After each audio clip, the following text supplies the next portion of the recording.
Welcome, everyone, to the 2021 Environmental Justice and Advocacy Symposium at the University of Cincinnati. My name is Bob Hyland. I'm an Associate Professor Educator in the Department of English, and I'll be your moderator for today. To ensure the best possible experience for everyone, we do ask that you keep your camera off and mute your microphone for the duration of the panel discussion, and also during your breakout session, except when you are speaking. Thank you for that. We will do introductions and get the discussion going with our amazing panel in a moment, but allow me to begin with some important acknowledgements. First, it is good and just for us to take a moment and acknowledge that the Cincinnati area, including the land on which UC's campus is built, is the native homeland of indigenous Algonquin-speaking peoples, including the Miami and Shawnee. And as some of you are joining from other parts of the U.S., we stand in solidarity with your respective land acknowledgements, and also the fact that Black, Indigenous, and other people of color experience a disproportionate burden of environmental justice the world over. Second, I'd like to thank my fellow members of the interdisciplinary faculty team for the development of environmental justice and advocacy curriculum. They are Dr. Laura Arducer, Department of English and Director of the Professional Writing Program, Dr. Nicholas Dunning, Head of the Department of Geography, Professor Leah Stewart, Head of the Department of English, Dr. David Stradling, who is the Zane L. Miller Professor of Urban History, and Dr. Susanna Tong, who is the Director of the Environmental Studies Program. Thank you, dear colleagues. Without you, EJAS would not be possible. And to educators and students everywhere, we see you. Finally, we also thank the UC Office of the Provost, namely Associate Vice Provost Dr. Keisha Love, for the award which is funding our interdisciplinary faculty team project for the development of EJ curriculum. Okay, with those items on the record, we now turn our attention to the distinguished panel we have with us today. As you all know, we'll be using the case of PFAS exposure to guide discussion on development of effective EJ curriculum for undergraduates here at UC. And for those of you who, like me, still grapple with what precisely PFAS are, I was told by a friend who is a chemist that if you say the full term out loud 3 times quickly, it will start to make sense. So, everyone together now, per and polyfluoroalkyl substances, per and polyfluoroalkyl substances. Per and polyfluoroalkyl substances. We'll try again later. Who wrote this? This is too long. Okay, without further ado, it's an honor and privilege to introduce all of you to our panel for today. Mr. Rob Balott is a partner with the firm Taft, Stettinius & Hollister, LLP. He is a seasoned and internationally recognized litigator and author of the book Exposure, Poisoned Water, Corporate Greed, and one lawyer's 20-year battle against DuPont. He is the recipient of numerous awards, including the International Right Livelihood Award of 2017, and to put it simply, he is a real-life hero. Dr. Linda Birnbaum is the former director of the National Institute for Environmental Health and Safety, emeritus researcher at the same, and an adjunct professor in the Department of Environment Sciences and Engineering at the University of North Carolina's Gillings School of Public Health. She serves on the editorial board of Environment International, and she too is recipient of various awards and honors, including the Homer N. Kalber Award for the American Public Health Association.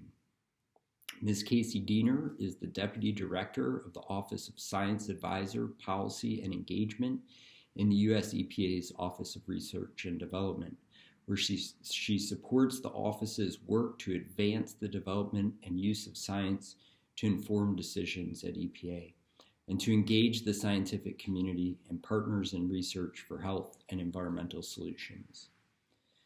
Ms. Donovan is co-founder of Clean Cape Fear, a tireless advocate for clean water, and a community organizer and educator. She has twice testified before Congress regarding PFAS contamination by Chemours ni DuPont, and regularly travels the country sharing her personal impact story and advocating for others.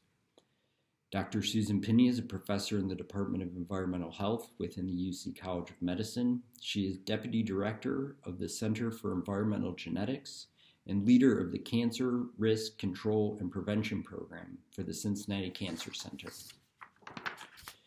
Ms. Marilyn Wall is Executive Committee member of the Sierra Club Miami Group, past chapter chair, and past member of the Sierra Club National Board of Directors. She's an activist working on sewer overflows, dirty steel, and transportation, among other issues, and the 2016 recipient of the Ohio Citizen Action Howard M. Metzenbaum Award. Please everyone join me in a round of silent digital applause in gratitude for our distinguished panelists. And this brings us to why we are here. Mr. Balot, Dr. Birnbaum, and Dr. Pinney. Similar to other toxic exposure cases, there's apparent and strong consensus on the science regarding the negative effects of PFAS exposure on human health, and not a lot of mystery surrounding culpability.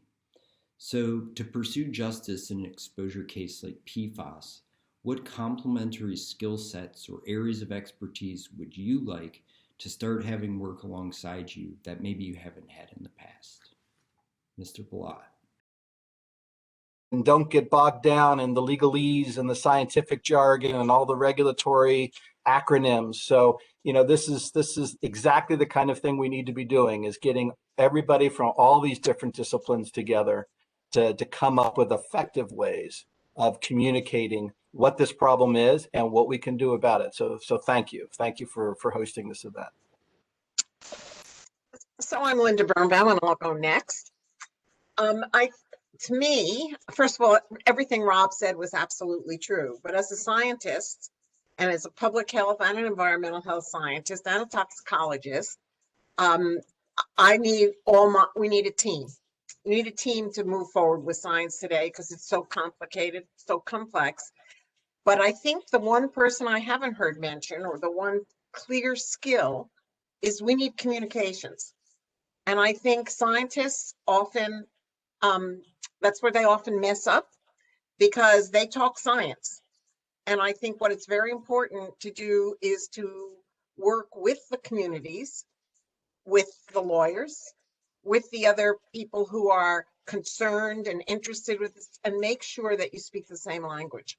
I think that is a real opportunity that we have to better help people understand what the issues may be around this ubiquitous, omnipresent, humongous class of toxic chemicals. Thanks. Let me add that one of the things I found is when we return to study participants, their serum levels of PFAS, and invite them to call us if they have questions. We usually do a town meeting too, but invite them to call us if we have questions. They rarely call us. Whereas with other types of exposures, they're much more likely to call us, other types of chemicals.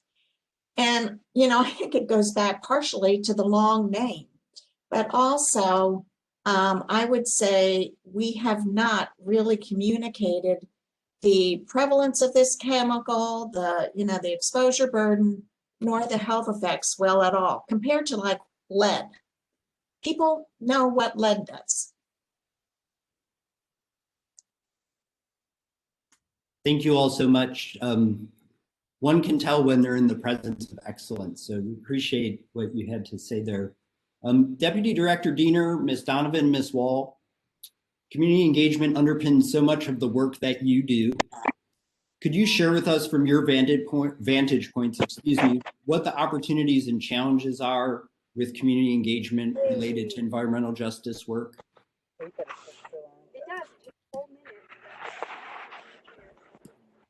So hi, I'm Emily Donovan, and I'm co-founder of Clean Cape Fear. I'm not sure if Bob was able to give me an introduction. So I represent a grassroots organization. We're all volunteers, but we live downstream of a former DuPont Chemours facility, which was dumping a ton of PFAS into our primary drinking water supply, similar to the story that Mr. Bellata unfolded in Parkersburg, West Virginia. But getting back to the original question is I believe, what do communities need to be better advocates for themselves? And I think it's an understanding there's a broken system in place, and it's broken by design. And I think we need to recognize that it's a playbook from industry to maintain a system that is supposed to work on our behalf, but is intentionally broken on behalf of industry. So things that we run into is when we hear our public officials tell us that the water is safe to drink, but they don't have any data to back that up. What they really need to be telling us is that you are drinking this water at your own risk, because that's essentially what is happening. So we have high levels of PFAS. There's no scientific toxicological information for many of these chemicals because they are so new or so proprietary to the manufacturer. So when we ask, is this okay to give to my children? Is this okay for me to drink? Can I shower and bathe? Can I breathe in the steam vapors? No one can tell us if that's safe. But what they continue to tell us is keep drinking the water, and that's inappropriate. What needs to happen is drink this water at your own risk. We do not know. So I think there needs to be a framing in the public health sector of this conversation, of being able to communicate, like Dr. Birnbaum said, we need to be able to frame the information and where the data gaps are. Just because there's a lack of information, that does not equal safe. So lack of information does not equal safe, is how I think this needs to be presented from a community perspective, because the goal for me and for my family and the 300,000 of my closest neighbors that are impacted is that we need precaution. If you don't know it's safe, then you need to treat us with precaution, which is, you can't tell me it's safe, then I'm drinking this at my own risk, and we need to attack the problem in that arena. So I'll offer, this is Casey Diener. I will offer a couple of thoughts about community engagement. I think the question was about opportunities and challenges in community engagement as it relates to environmental justice. So I think the opportunities can be enormous. We can learn a lot from communities. When I say we, I mean government at the state or federal level. We can learn so much about exposures, how things work in the community, different socioeconomic factors that a community might be experiencing. You might also think about indigenous communities. Traditional ecological knowledge can be a very important thing that we can learn from community groups. So I think the opportunities are enormous for engaging communities. And but sometimes it can be challenging. I'm going to say sometimes the government, local, state, or federal, may not be the trusted source. And so one thing that we have to do sometimes in my world is try to find trusted partners to help us talk with community groups. That might be church or faith leaders, doctors. Nurses are often trusted sources of information, and they're also typically very good communicators. And I'll just echo how important communication is. It's a tough thing to do. So I think opportunities are enormous, but I think there are also a lot of challenges there, and building trust, I think, is key. No, this is Marilyn Wall, and I would echo what's been said so far. It's been, besides, so many areas of expertise that are needed, but there are also engineers, researchers. There's a need for tools to actually measure pollution that's affecting the community, as opposed to in much broader standards that are used for like regional air quality. There's a need for converting or understanding the experience the community has. So it's not just an anecdote here or somebody's story over there, but it all becomes together as data that you can use and that you can analyze. You can show that there's a pattern of what's happening in the community, that there are trends of whether or not things are getting better, or are they getting worse. And also you need people who can help organize the community, and you need community members who have the capacity to step up and confront government agencies to learn and spend the time to understand all the technology and the acronyms and so on, and also do things like measuring and monitoring what is going on and calling upon their neighbors to join into a community effort. Building those relationships takes a lot of time, and it takes a lot of work to build trust with people who haven't had the same experience you've had, and for people who are organizing to kind of suspend disbelief that things could be this bad here in America, or the belief that everything you're being told by the company or by regulators is that everything is safe isn't always true. So it's there's a lot of complicated issues because there are a lot of people who don't have internet access, who don't have regular cell phone access or the ability or Wi-Fi where they could even upload data if they were able to collect it. So there's and all the other aspects of poverty weigh in against people who are trying to be involved in their community. If you're being made sick by pollution, it is very hard to be going to the doctor.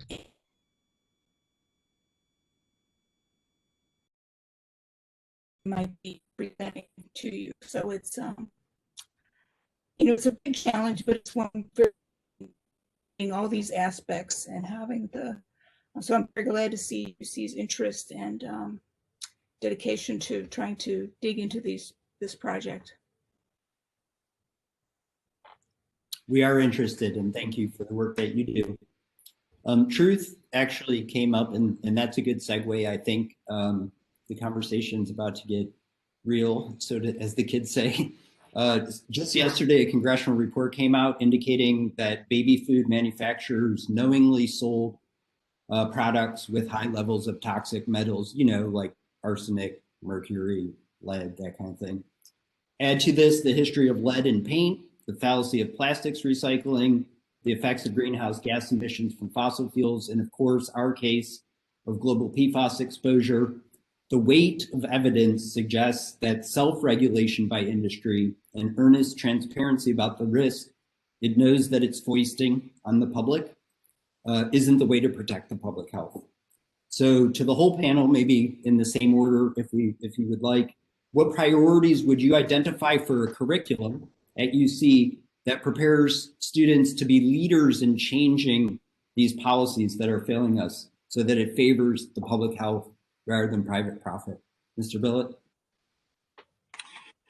Well, that's a great question. And I think one of the very first things that I would make sure that you included and that people understood is how did this happen to start with? How did we get here?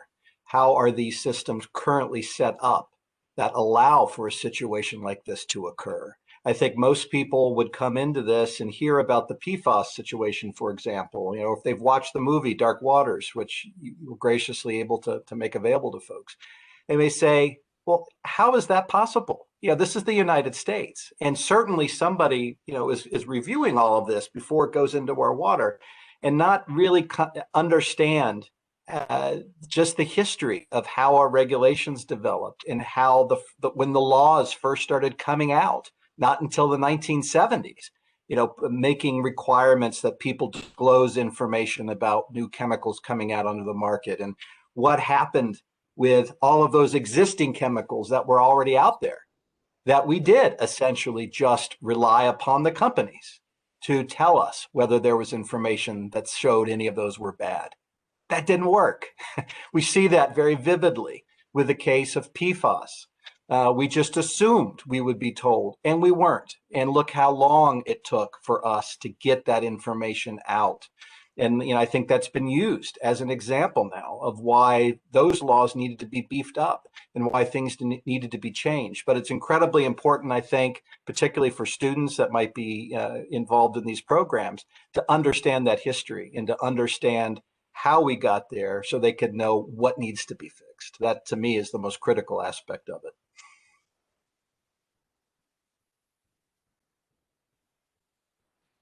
Dr. Birnbaum, will you unmute, please?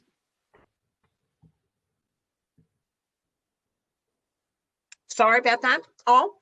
I'm going to make one cynical comment, and then I'll make then I'll go into it more. And the cynical is that we kind of have the best laws that money can buy.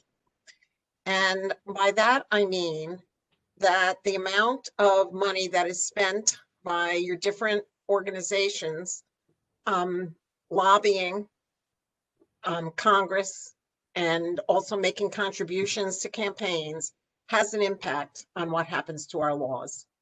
So you may think that toxic chemicals have to be tested before they go on the marketplace, and the answer is that they don't.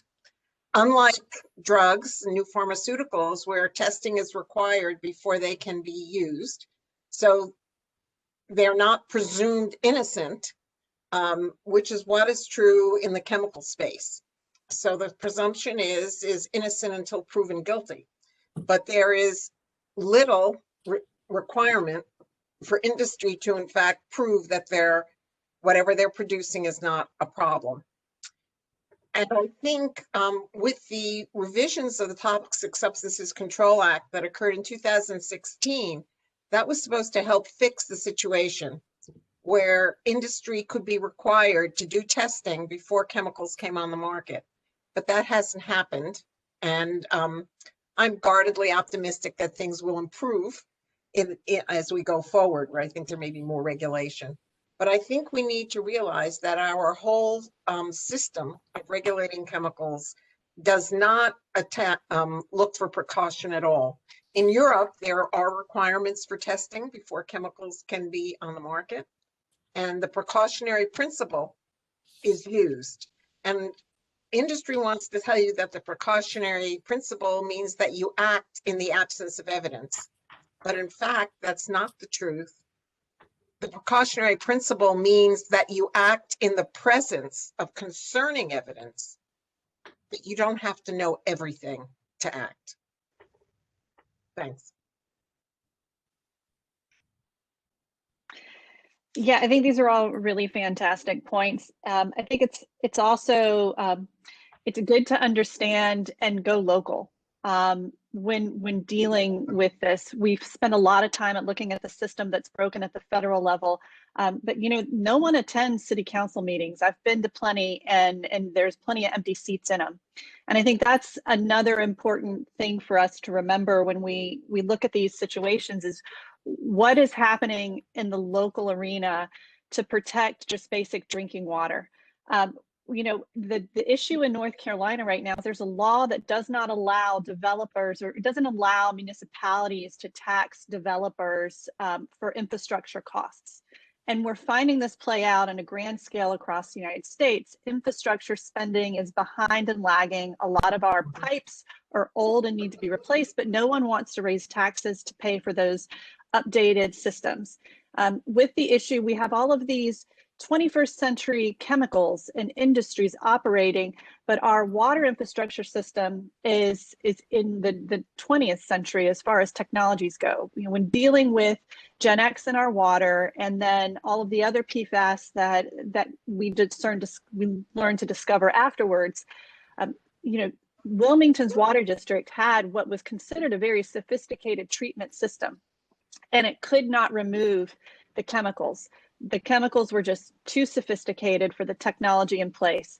And the burden is now falling on the ratepayers to improve the technology because litigation is holding up the process for us. So I think on some levels, we also need to take a real big civic lessons, which is what Mr. Balad had pretty much mentioned, is it's time to learn how your government works. It's time to learn how your local government operates. We need to address things at the source. And that's a federal problem, which is why in the world, just today, I read a letter. Solvay is a PFAS manufacturer, and they had just released a letter telling customers there's a lab, and I don't want to get this completely confused, but apparently they're refusing to release their test standards to commercial laboratories, so that making it incredibly difficult for scientists to actually test and look for the compounds. This is happening in New Jersey.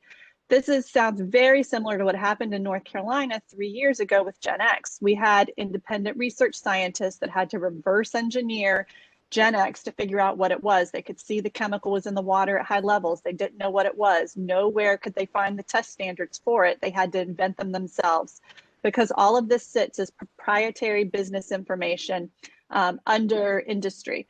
So, you know, we have a broken system at the federal level where we need to stop the releases at the source, but we also have an immediate crisis that happens where we need to protect communities at their home level.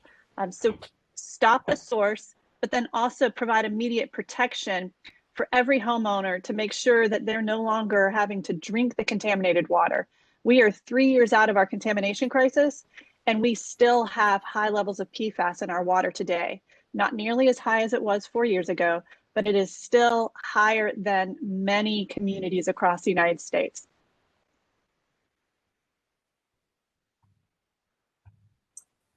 I will offer a few thoughts about curricular opportunities, and I'll just agree with others who have said how important it is to really understand how government works.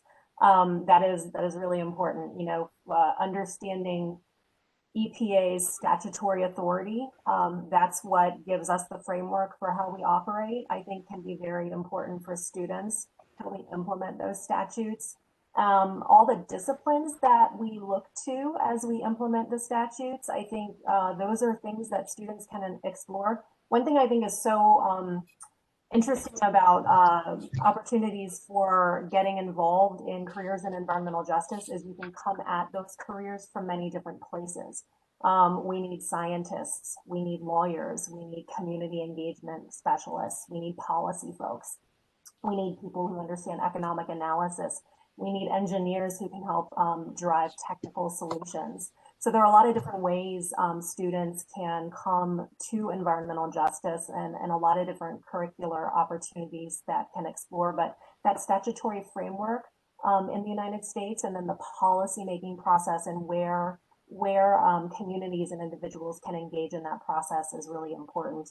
Another thing I wanted to mention is scientific literacy. Even if science isn't your thing and you want to get involved in environmental justice through some other path, scientific literacy, science literacy, being able to understand the basics of science, how chemicals move through the environment, how people might be exposed, how chemicals can impact, and pollution as well can impact health.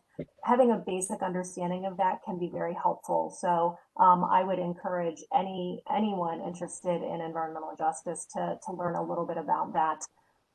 Communication skills, I'm going to say it again, that's super important. Really challenging, but super important. Another thing I would recommend is just understanding the history of environmental justice in this country.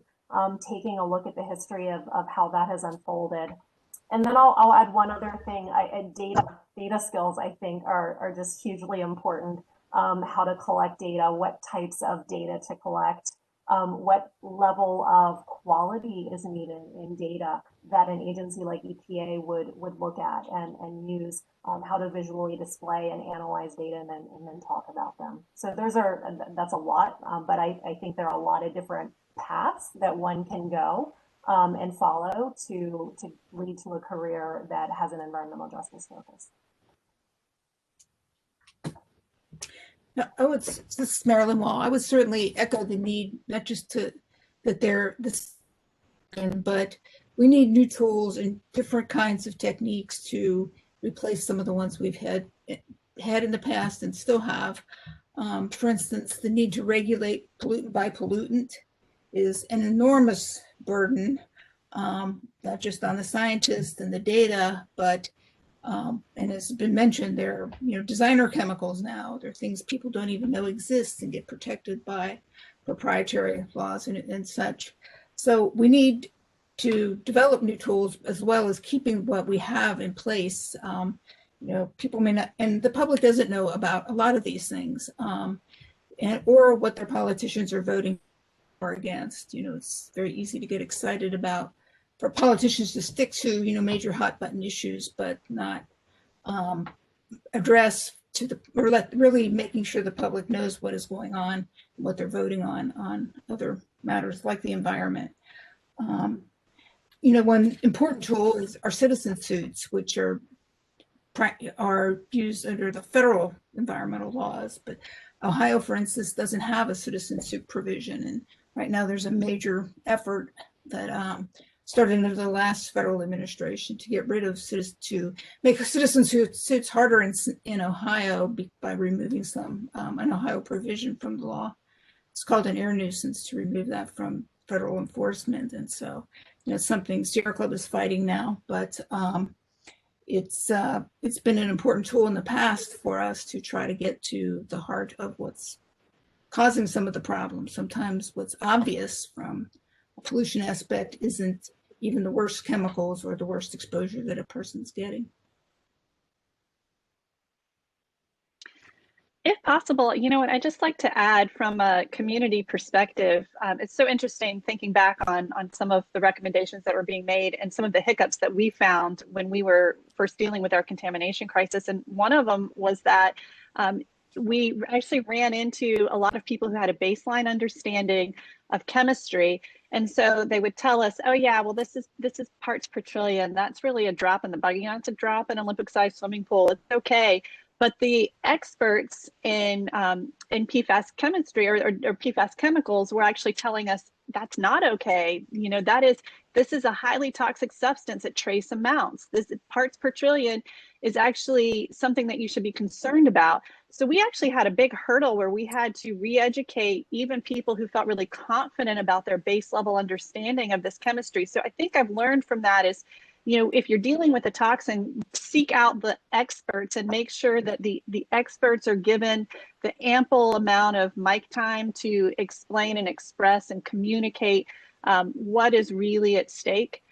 We also ran into issues with filtration where we had the only information that we had was based off of PFOA, but we were dealing with its replacement, and the filtration technology was not effective for the shorter chain PFAS that we were running into. So there was a lot of misunderstandings happening in our community early on, where a lot of people were being told to go out and buy a certain filter, but it actually ended up being a filter that was maybe not as effective or as protective as if we were given a different type of filtration system. And so, there was a lot of just frustration. And I don't know that there's a way to combat that other than what we found being very successful, because we originally saw so much misinformation, is that our whole basis of forming the group that I formed was to let the scientists have an avenue to speak and get their information out there. So we sat with a lot of the scientists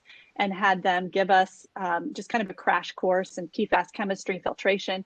And we would just do blog posts every day to just kind of take a new topic that was, maybe happening on social media or in the community and there was a lot of confusion around it. And we would provide the fact checks for it. And we built a really good reputation for being able to be the fact checkers and the reliable source. We were less interested in being the first with the news to break. We were more interested in being the most accurate with the news that we broke. Dr. Pinney, would you like to add anything to that question? Or if so, please unmute. One thing of concern to me is at least our community in the greater Cincinnati area. For a while there was information about PFAS and the health concerns of PFAS, and that information has somewhat disappeared. Hopefully something like this will help revise the information. And I've noticed over the last few years, even the Greater Cincinnati Waterworks Water Quality Report, it used to include PFOA and I think PFOS, but that has disappeared over the last several years. Now, that said, I will say that compared to other communities, they've done quite a good job in terms of removing these chemicals. In fact, I understand that the level of Gen X is 4.8 parts per trillion. But what people don't realize, yes, I know that's not terrific, but it's lower than a lot of places. And people don't even know what it is. They don't even know what it is because it's not on the water quality report. Also, people who have wells in areas surrounding Cincinnati, there are still quite a few people who get their drinking water from a well. Bob, can I make one point before we go on to the next question? Which is I'm hearing a lot about water. And if your water is contaminated by PFAS, that will probably be your major source. But for many Americans whose water is not highly contaminated or so on, that's not your major source. And I think that we ignore food, which there's lots of problems with food, certain meat and dairy products, certain fish, certain food packaging has PFAS, and food becomes a very, very important source for many, many people. So I'm not saying in any way that water and contaminated water is not important, but it's not the only reason that we all have PFAS in our bodies. And to jump in, to jump in as well, I think it's incredibly important, obviously, that we have engagement in each of the local communities that are impacted. But I think that what's still really lacking is widespread recognition that this impacts all of us, right, regardless of whether it's in our drinking water or not. I think still to this day, people are, they'll read a newspaper article and will mention the fact that this stuff's been picked up in the water in the community over here and just assume that doesn't relate to me. This stuff it's all in West Virginia, or it's in North Carolina. Gen X is a North Carolina issue, and really not realize, as Dr. Birnbaum mentioned, that this stuff is everywhere. And it's not just in our drinking water. It's in all of these different products. It's in soils all over the place. It comes down from the air. So, I mean, there's still a real, I think, void in people who understand the true scope and magnitude of this. And I think we definitely need to be addressing it on a local basis, but we still need something to really bring home for folks that everyone shares in this problem. It's not a localized issue. This is not something that just impacts one area over here or one area over there. That all of these communities are tied together and we're all dealing with the same overall issue. And we're just, frankly, I think, at sort of the tip of the iceberg here. We're focused on water because that's where it's been found so far, and that's where we've been sampling so far. And obviously we need to stop those exposures, but there's going to be a whole nother raft of issues coming up when we start to go out and start sampling outside of landfills and places where this stuff has been disposed of in the soil or, from air transport all over the country. So I think, it's really, again, I know we're sort of emphasizing the same point here. It takes all of these different groups working together, not only in the local areas, but also in a coordinated national way, and frankly now international, to understand this stuff doesn't stop at borders. It doesn't stop in the US. And just because we're not making some of them here in the US anymore doesn't mean they're gone. They're still all out there, but even if it's made in other countries, this stuff has the ability to transport and impact us here in the US. So it's really something that is a global issue with local consequences, but all of which is all tied together. Thank you all so much.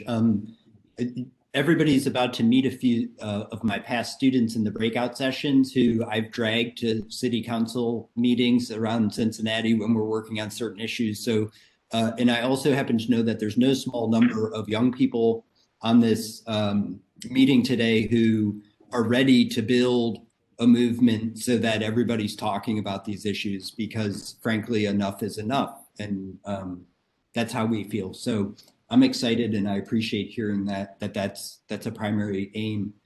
But enough for me. I think that everybody here would just like to hear the six of you converse at liberty about what you're doing currently with PFAS, and also maybe bringing it back to what environmental justice work could look like over the next 5 to 10 years, maybe opportunities and challenges.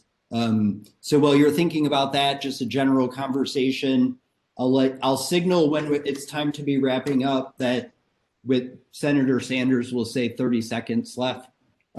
So whatever you want to share, what are you doing currently with regard to PFAS or other EJ issues? The floor is yours. I would thank you for mentioning movement building and young people here on the call today. I think all this sounds very pessimistic and overwhelming, what we're talking about, but I think there is huge opportunity for people to understand what's going on and to work to build a movement to overcome the stranglehold that really many regulated industries have on us. And I would just mention, the back to being pessimistic, the Clean Air Act and the Clean Water Act are about 50 years old. A lot of people on this call, I suspect, were not born yet. They're actually When 60 years old. passed. They're actually, Marilyn, they're actually 60 years old. Yes. So, yeah. I'm sorry, go ahead.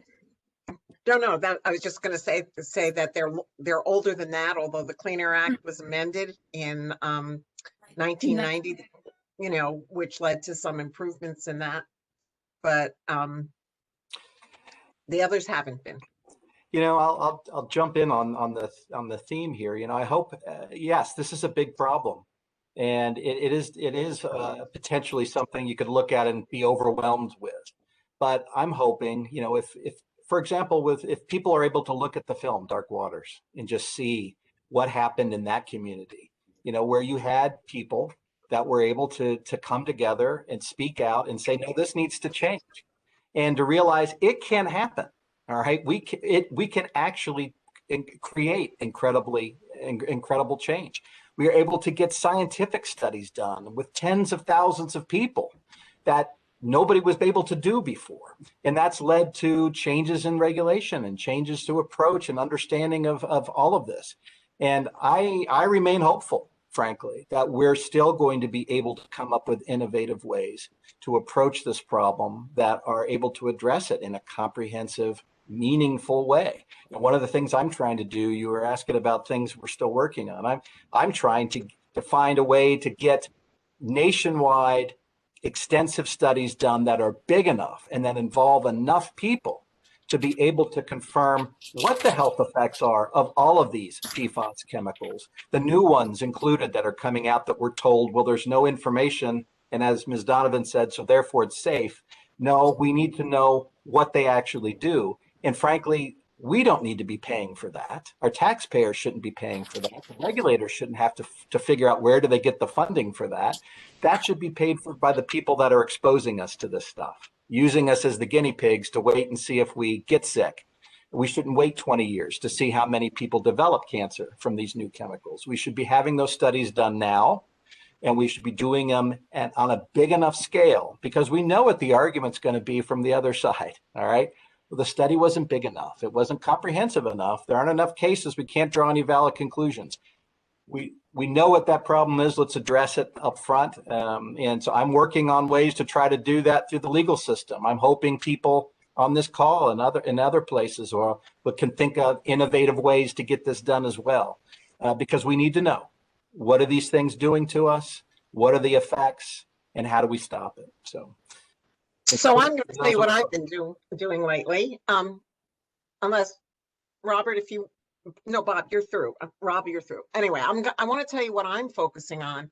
There is no way that we can study so far over 9,250 chemicals. That's how many have been identified. That doesn't mean there aren't more. In fact, there are more. And in fact, there are PFAS that are breakdown products of larger molecules. And there's no way, the amount of money, the amount of time, unless we want to be 200 years from now, still worry, well, we haven't tested that one that you just found. So we have to begin to look at what we know about PFOA, PFOS. We have some data on a few others. I have to tell you that when studies are being conducted on some of the new ones like Gen X, or some of what they call the short chains, they all do the same, basically the same thing.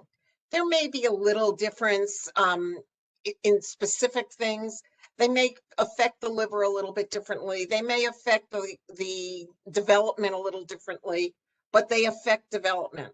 And when we understand that these are a class of molecules that affect basic cellular processes in our bodies that affect how we develop. They affect our endocrine systems. They affect essentially every body system at some developmental stage. And it's not just people they affect. It's not just experimental animals. It's non-human primates. It's birds. It's fish. Why would we think that at least some people are not going to react to these? And while I think it's great if we can do more and larger epi studies, and we can do more and larger tox studies, and we can do more and larger exposure studies, if we are required to test everything, we're never going to get to the place we want to go, because there's this whole history of what is sometimes called unfortunate substitution or the chemical conveyor belt. But basically, industry goes from one chemical that they know or people have told them causes a problem to the next one, which in fact, they don't know anything about. So clearly there's no problem. The innocent until proven guilty instead of assumed problematic and until shown safe. So I think we have to begin to think about the enormity of the issue, and then we have to look at how some other things have been treated and realize that there are possibilities of looking at this huge class of chemicals as a class. That's been done with dioxins. That's been done with PCBs. It's been done with several other classes of chemicals. And even though we know, say with PCBs, that they don't all do exactly the same thing, we regulate them as if they're one group. And I think we have to start moving in that direction. And then one other point I want to make is we can talk about the federal regulations and how they are horrifically slow in most cases. And we can talk about state regulations. Sometimes they happen a little bit faster. But at least from my experience and from my observations, it's local activities, it's citizen anger, it's market basket, which makes the difference in moving things forward. If people start saying they don't want to have their carpets treated with stains so that they're stain resistant by PFAS on top of them, guess what? Home Depot and Lowe's have stopped using PFAS. They won't no longer do that on their carpets. If many of us said we didn't want our Teflon pans anymore, we love non-stick, but we don't want to have the PFAS in our Teflon pans, guess what? There are now alternatives that don't have PFAS in them. So the market basket often responds and makes the difference long before we can get laws or regulations in effect. Thanks. And let me just jump in one real quick and say, I agree. And to clarify, I don't believe that we do need to have more information before we take steps right now to act on these chemicals. It's if these companies argue we need more studies and those studies have to be done, they should be paying for them. Do we need them now in order to move forward? No. And should we be moving forward right now based on what we know about PFAS, particularly given the studies that were done on PFOA? Absolutely. So I fully agree. Yeah, just to echo, absolutely. I think that focusing on the class approach has really been our entire basis of activity, because we are the regrettable substitute. We should never have happened. My community should never have had a contamination story. But we're here, and so we're ready to make sure that this doesn't happen again. So definitely, I think I've heard from a lot of national advocates, they've said that there's plenty of research already established to regulate as a class. It just takes political will, and political will falls on communities, because we are an elective representative government. So really it becomes an issue of making sure that we start talking to our friends and our neighbors and make this a dinner table conversation. And we talk about, well, wait a second, I want this to be a ballot box issue. I definitely am I want to send you to the city council. I'm going to send you to the state legislature. I'm going to send you to Congress, and I want you to act on PFAS. What I have seen happen in the last 4 years is actually pretty impressive. It's frustrating to me because I'm living through an active exposure, But when I step aside and look at what really has happened, we went from not even knowing what Gen X was 3.5 years ago to now talking about PFAS, PFAS in general, and talking about it at the federal level to the point that it was actually questions that was given to Secretary Regan in his confirmation hearings for the administrative position at the EPA. That's a big deal when we really think about things. So I think we're getting some traction in that respect, but we also need to apply the pressure to our representatives, and we need to keep reminding them that this is a topic that is of importance to me, even if I don't live in North Carolina, or even if I don't live in Parkersburg, West Virginia. I don't want this in my blood, and it is in my blood because the N. Haynes study shows that it's in 99% of human blood. So I think we all need to start making it a dinner table conversation. I think we also need to start looking at, sorry, I'd made notes, disposal. That this is one thing that we're not fully talking about, and I can't read my notes, by the way. This is one thing that we're not fully talking about, which is there is no proven safe method to dispose of this chemistry. Why in the world are we putting it in dental floss? Why are we putting it, I mean, we're putting it in luxury items. And I think that's the conversation when we start talking about consumer pushback. We really need to start questioning what is in my gear? Do I really need a waterproof jacket when I rarely go out in the rain, or when I'm rarely in extreme climates? Is it more for fashion, or is it more for functionality? These are the types of conversations as consumers that we need to be having, and we need to be pushing back. And there's a lot of institutions that are working on that. Like Green Science Policy is helping inform consumers how to shop. Mind the Store is really pushing and put the heat on McDonald's to get rid of PFAS in their food packaging, Whole Foods, all of these groups.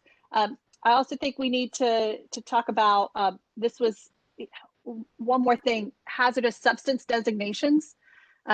Until we make sure that Congress labels, or at the state, if your state is labeling these chemicals as hazardous substance, this is the best way to unlock getting the polluter to pay for the cleanup, instead of putting that burden back on the average resident in a municipality that's impacted.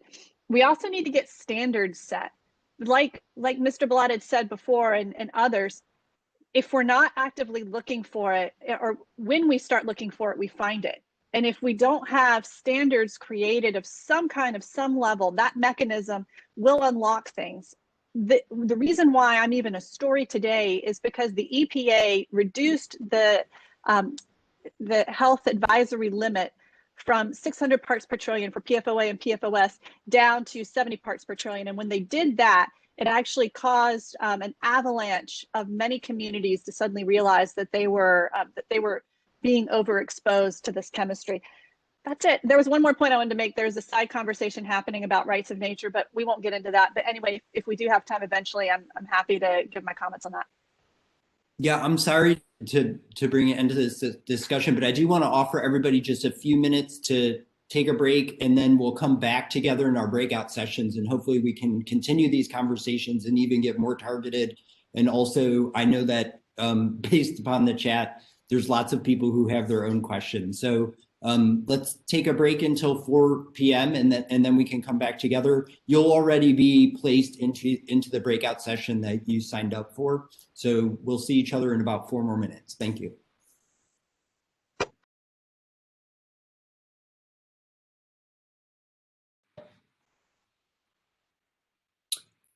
Welcome back, everyone. Firstly, I'm so sorry for those of you who became stuck in what I now know is called WebEx purgatory.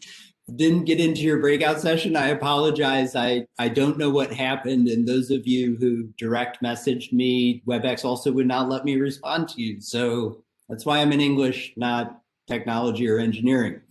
But welcome back, and thank you all so much for adding your voice to EJAS 2021 in the breakout sessions. We are about to wrap things up for today, but first I want to provide our amazing panelists with a minute or so each to share any final thoughts or words of encouragement that you have for us. And again, Senator Sanders will indicate when you have just a few seconds left. Ms. Wall, would you get us started, please? Final thoughts. Well, this has been a lot of fun, actually. And I hope people aren't by all the negativity of where we are in terms of environment and justice and so on.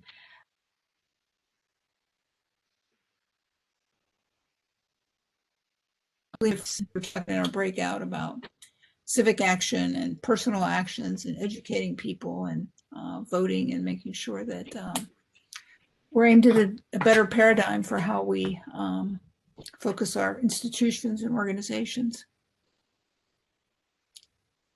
Thank you so much. Ms. Donovan?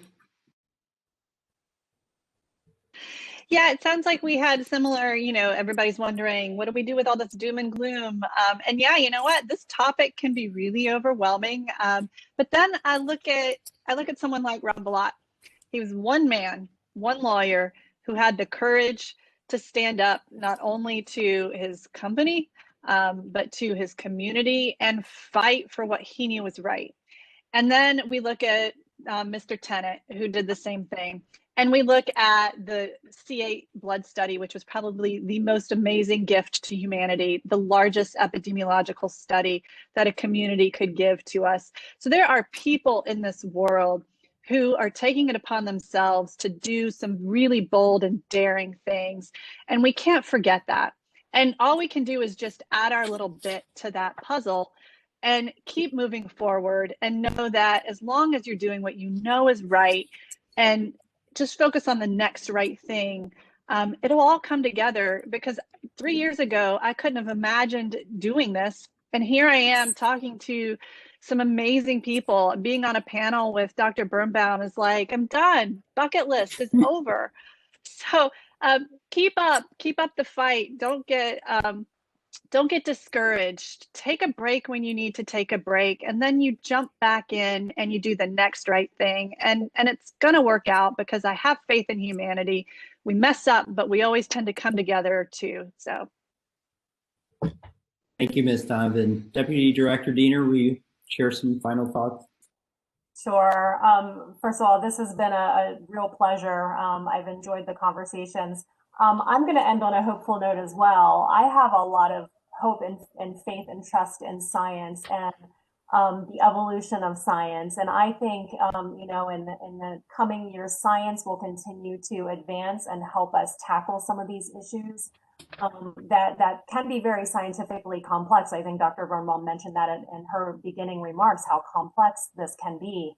One thing we didn't really touch on was the interaction between non-chemical stressors and pollution. And I think that that can be a very important part of the conversation about environmental justice. I think science is going to lead us to new discovery there. And I also have a lot of faith in technology. I think technology is going to lead us to new solutions to mitigating some of these challenges. Thank you, Ms. Diener. Dr. Penny?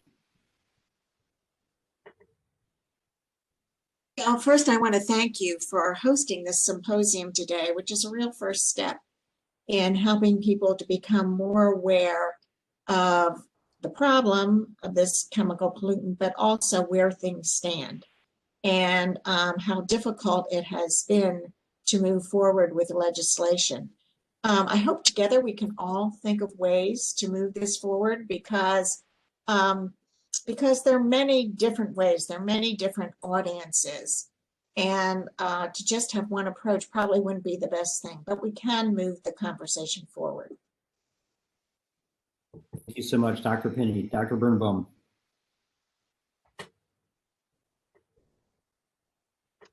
Okay, so I have to say, some of this was really outside my comfort zone, and that's good. It's pushed me to think about some maybe things I haven't thought a lot about before. But I wanted to make about 4 specific points. First of all, the need for certain kind of culture change. I think we're already seeing that somewhat. I think we need to think about our culture of throwaway and, easy use and so on. We have to begin to be more careful about what we use and think about that. And, I guess I was talking about the PFAS that are in our, our disposable a lot of our disposable food containers. And of course, it's the pandemic. So, we've kind of, I think, accepted things, kept up using plastic. We may talk about PFAS, but believe me, plastic is all over the world too. You can go to the nicest beach in the South Pacific and put your hand up and you think you should have also really nice white sand. And what you'll find is little pieces of plastic. And we all know that we poop out a credit card's worth of plastic just about every day. So, that's a whole nother issue that we haven't talked about. But you need to make things visual. And I think I mentioned culture change. I think the things that people care about are their kids. And so when you put things in terms of the kids, I think that Greta Thunberg's success in raising the profile of the impacts of climate change was in part because she led her children's crusade. And I think our kids have bought into it, and that impacts us. And we know with PFAS affecting our children, that is something that people don't want to have happen. And then I think the really important thing is that when we talk about environmental justice, what we really mean is avoiding environmental injustice. Every time a new incinerator is put up in a minority or low-income neighborhood, every time, a new highway is, with all its trucks and everything else, and where does it go? Doesn't go in my backyard. It goes in a poor or community of color backyard. Those are kinds of things that we have to work against and be sensitized to. And I guess being a Pollyanna and an optimist, what I see is some of that's starting to happen. And I think people are asking some different questions that have a more cultural aspect and a social aspect than maybe the general society was asking in the past. And this has been fun. Thank you. Thank you so much, Dr. Birnbaum. Mr. Billat. Well, first of all, it's just been an incredible experience to be able to be on the panel with the folks that are on this panel. I mean, these are some impressive, amazing people.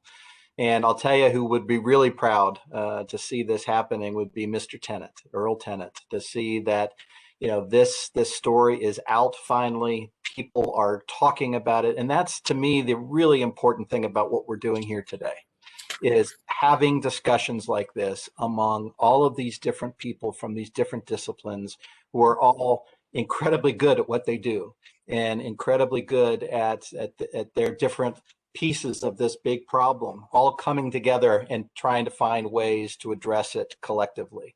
And I think it's incredible that the University of Cincinnati, and I think I mentioned it at the side event that all three of my sons are currently attending University of Cincinnati. So anyway, but I'm very, very proud to see University of Cincinnati doing something like this that provides, a starting point to have these kinds of discussions and to have a mechanism for bringing people together to talk about these big issues and bringing the different voices from different aspects of the community together. So thank you. Thanks to all of you that took your time out to participate, and those of you that are listening, because it's all of you also that are going to hopefully talk about this and hopefully think of ways that you can participate as well, because every single one of us can make a huge difference. We shouldn't just sit back and assume anybody else is going to do it. It takes all of us doing it. So thank you. Thank you all so much. And rest assured, at UC, we are just getting started. We have big plans and we're going to be tireless about it. So stay tuned. Everybody, please, a digital round of applause for our panelists today. EJAS 2022, I hope we're all together so we can be on our feet applauding these heroes. So in closing, when it comes to next steps, it is definitely our hope that all of you are a part of the interdisciplinary faculty team deciding what next steps look like in terms of developing environmental justice curriculum. As a thread throughout all the conversations today is this has to be a community engaged effort, and we're so grateful to all of you for being here today. We want to continue to share ideas, share expertise, build coalition, provide experiential learning opportunities for our students who want to do this work, and really to truly innovate the field of environmental justice work so we can save lives in the planet that we live on. So with that, Telos, we will send you an email very soon with a link to a survey. And if you're interested at all in continuing this conversation and ways that we can partner and collaborate, please take a few minutes to fill out that short survey that you'll get. A couple more closing remarks. Also, give us about a week or so to do the production and editing, but we will make available all of the videos for the different breakout sessions to everybody. So if you wanted to see one of the other rock stars today, but had to pick one, you'll be able to do that. And we won't have a video of those of you who are stuck in WebEx purgatory. I'm sorry, we're not going to share that. All right, so everyone, look, the kind of justice that we need is it has to be commensurate to the PFAS exposure crime. So if we weren't just inspired to be activists today, I don't know what it would take, but I want to thank again, Mr. Ballot, for showing us what kind of work it takes to bring justice on an issue like this. It's extremely powerful, and we're grateful to you. Thank you to the students who facilitated the breakout sessions. We see you. This is all about you, and we're listening, so please stay plugged in. Thank you again to our panelists, to my colleagues who are on the team with me. And I think I've covered all of the items. So in respect for all of your time, thank you for being here, and we'll talk to you soon.